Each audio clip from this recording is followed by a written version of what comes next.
The David Pakman Show at davidpakman.com.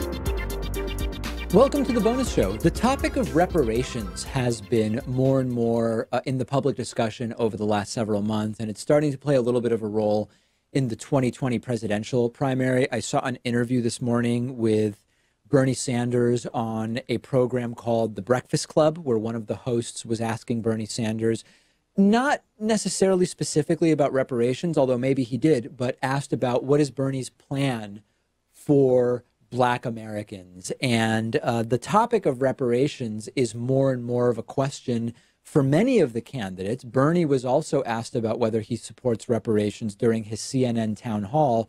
And he responded with what I think is a pretty good question, which is, what does that mean? And this is a question that needs to be answered if you want to seriously argue for reparations. What would it mean if so-called reparations were offered to African Americans? Would it just mean that every Black person gets some money? Would it only be Black people whose families were already in the United States during the time of slavery? Would it apply only to individuals whose families were actually enslaved?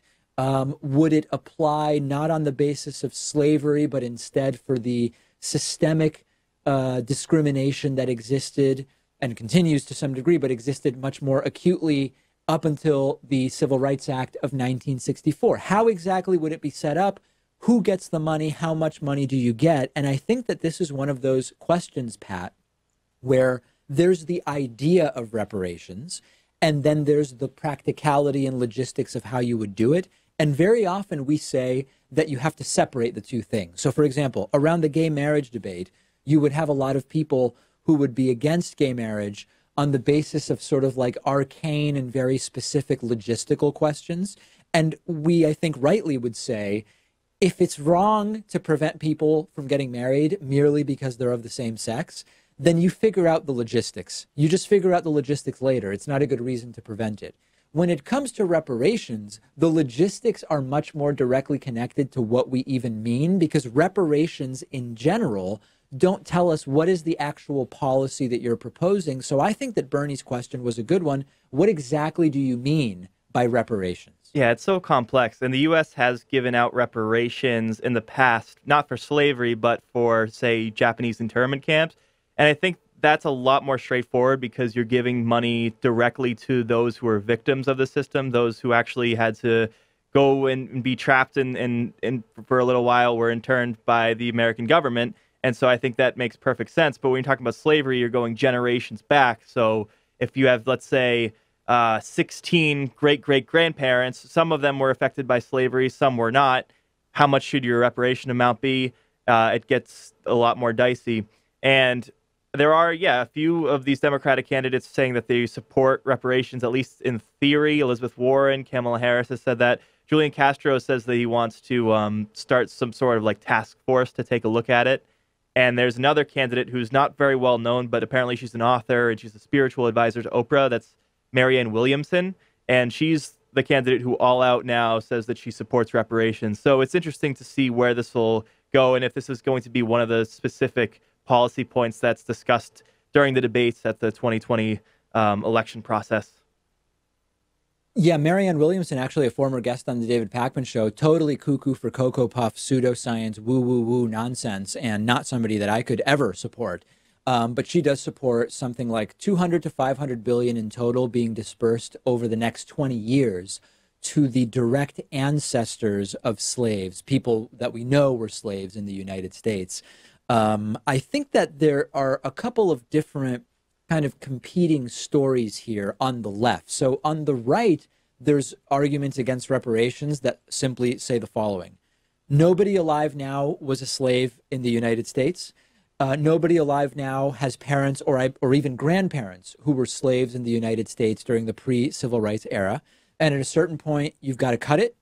The problem is that a lot of those people also argue that there is no structural racism that still remains in the United States, vestiges from before the civil rights era.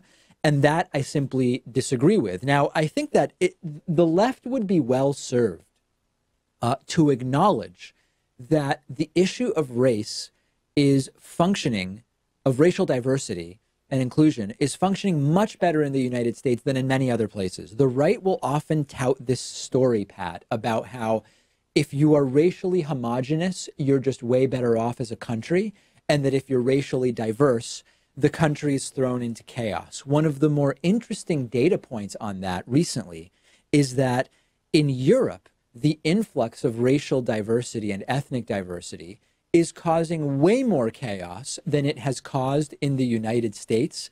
So I think it's actually proof of the fact that having diversity doesn't necessitate a certain degree of problems. And in fact, things are better in many cases in the United States than they are in some places in Europe that are dealing with a very different type and scope of racism and xenophobia. And I think that the left would be best served to, number one, acknowledge that, but to use that to make the case that we don't have to completely upend the wheel, upend the card, or reinvent the wheel, not meaning to mix metaphors there. But there are some very specific structural things that we could continue to work on. And I simply don't know if the reparations idea is politically viable. That's my main concern. I think there's other lower hanging fruit that could much more directly enfranchise people that have been historically disenfranchised. Well, first off, I don't know if right-wingers, by and large, actually think that homogenous societies do better than diverse ones. I think they just do that as a counter-argument when we point out that social programs are doing well for people in Scandinavia and, other countries in Europe. So that's number one. Number two is that I think you're right. Reparations only have a 68% popularity among the American public. As of now, that's a losing issue. I think if Democrats focus too much attention on that, that's not going to serve them well against Trump and the Republicans.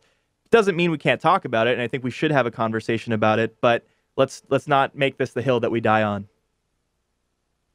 Yeah, well, there are some people who are talking about no reparations, no vote, meaning if you don't, they are advocating not voting for any candidate that doesn't support reparations, and I think that is not an argument that I am getting behind at this point, but I'm open to having my mind changed, and we'll see how the reparations conversation continues. We've talked before about passengers of size on airplanes, and there's a story that's been told on the internet about a passenger who told the story on Reddit of how he was sitting on a plane and he was flying across the country, about a 5-hour flight that he had booked and selected seats for. He chose an aisle seat in a row of two. There was no middle seat, just two seats together, just aisle and window. And that an obese man entered the plane and indicated that he had the window seat next to this man sitting on the aisle.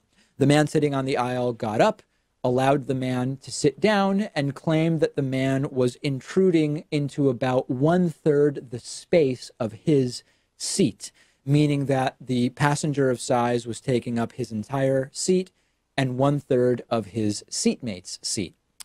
He had a conversation where he explained that the situation isn't working, that a lot of his seat is being occupied by the passenger of size, and that the passenger of size is going to need to purchase another seat as per a flight attendant. The flight attendant goes to the front, comes back, says, actually, we don't have any other open seats. I'm not going to be able to move you so that you have two seats together. The passenger of size seemed embarrassed, didn't want to get up, mentioned he can't wait for a later flight, and ended up accepting an offer to pay his seatmate $150. The seatmate said, listen, the flight cost me $300. Half of that is $150. You're taking up close to half my seat, and I feel that would sort of fairly compensate me. And that the passenger of size immediately agreed, pulled out cash, and paid the man.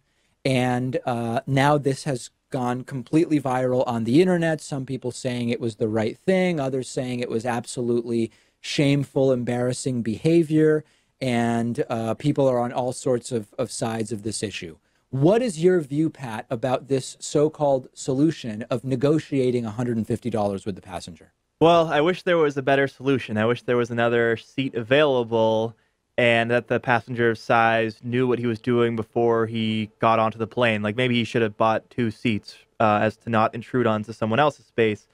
But to personally make an offer to the guy to give him $150 and let it all slide just to be uncomfortable for the 5-hour flight. I don't think that's acceptable. It's not something that I would do. I find it to be insulting, offensive, you could even say. Not something I would ever do. There's so many different arguments being made about this. So on the one hand, there's the argument that, listen, the people negotiated for themselves. The person who felt that his space was being limited by the passenger of size could have insisted that the passenger of size be kicked off of the plane. He opted, because the guy expressed that he needed to get to wherever the plane was going, that he would accept $150. They worked it out for themselves, and the airline didn't have to be involved. The problem I have with that is that this really shouldn't be, the passenger of size thing has long been a problem because it's only selectively enforced. And if there was a more uniform enforcement of it, and if people knew that it was going to be enforced, you would avoid a lot of these problems. This really is not the responsibility of whoever happens to be next to the passenger of size to negotiate around. There should be, I'm not saying what the policy should be, but the airline should have a policy, and it should be uniformly enforced at check-in, or when people go through security, or if they are just carrying on a bag, they don't check in with the airline necessarily when they are getting to the gate at the time of the flight. If the airline decides we will uniformly enforce passenger of size rules, that would become known to travelers, and travelers who should be purchasing 2 seats, for example, wouldn't be trying to sneak by purchasing only 1 seat. If the airline doesn't uniformly enforce this, then I think that that's really the problem. Why was it up once the flight attendant determined that this is an individual who should have 2 seats? Why then did it become just the discretion of the person sitting next to them to decide, even if it's for a negotiated amount of money, whether the passenger of size is allowed to stay on? I think it just gives too much power to other random travelers and to sort of their whims, rather than establishing a policy for what is going to be done. Yeah, and it seems as if the first offer was taken. Like the guy who was cramped up, he just said, I'll accept $150. It's not like he asked for $200 and then the passenger of size responded with an offer of $100 and then they met in the middle. I think that the passenger of size just wanted to end this conversation and embarrassment altogether because he was in a bad position there. And yeah, I think that people should know what they're getting themselves into before they get on the plane. Airlines already will weigh your bag, right? Or at least make sure that the dimensions are such that they'll be able to fit on the plane. Now, of course, you can't have passengers get on a scale. You can't bring out some measuring tape. But maybe you could have like a sample seat at check-in to make sure that the person can comfortably sit in the seat and that they're not going to protrude into other people's space. Is that possible?